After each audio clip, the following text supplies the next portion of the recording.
Hello, my name is Kelly Cannon, and this is the Salt Lake Tribune Daily Buzz, a video series where we bring you the important story of the day. Now, rock climbing is one of Utah's most popular outdoor activities, and people come from all over the world to scale the sheer granite walls in Lone Peak Cirque and American Fork Canyon.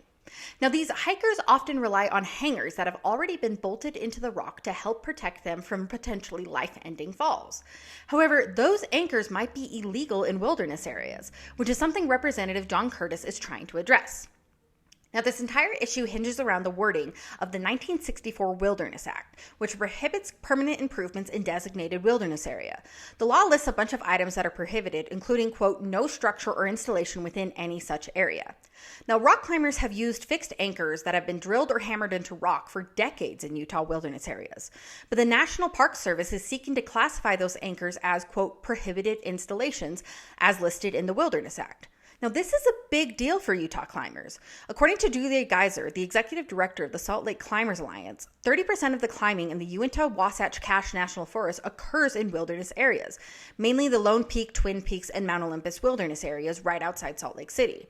If the metal hangers are classified as illegal per the Wilderness Act, their ban would be tantamount to a ban on climbing in wilderness areas.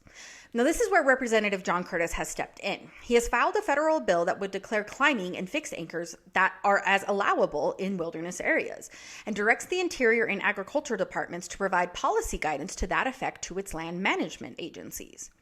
He said, quote, in Utah, recreation on public lands is a large and ever-growing industry.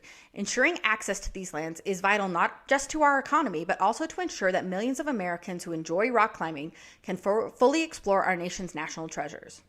Now, however, during a congressional testimony on Tuesday, top federal officials said the Interior and Agricultural departments oppose the bill. They said it is unnecessary and that it essentially amends the Wilderness Acts, which could lead to unintended consequences.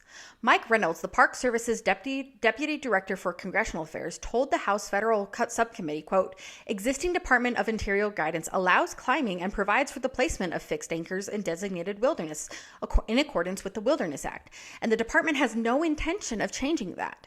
It is unclear whether H.R. 1380, as drafted, achieves the goal of supporting recreational climbing, and it may actually have the opposite effect of imposing more significant administrative burdens and unnecessarily lengthening the permitting process.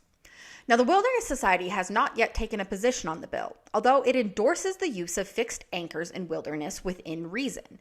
In a letter to the subcommittee, Paul Sanford, the Society's policy director, asked that it pause the action on Curtis's bill until after the land management agencies complete their climbing plans, saying, quote, waiting for the release of these agency policy statements would be preferable to advancing legislation that seeks to address issues that may not exist after the agency's policy statements have already been released.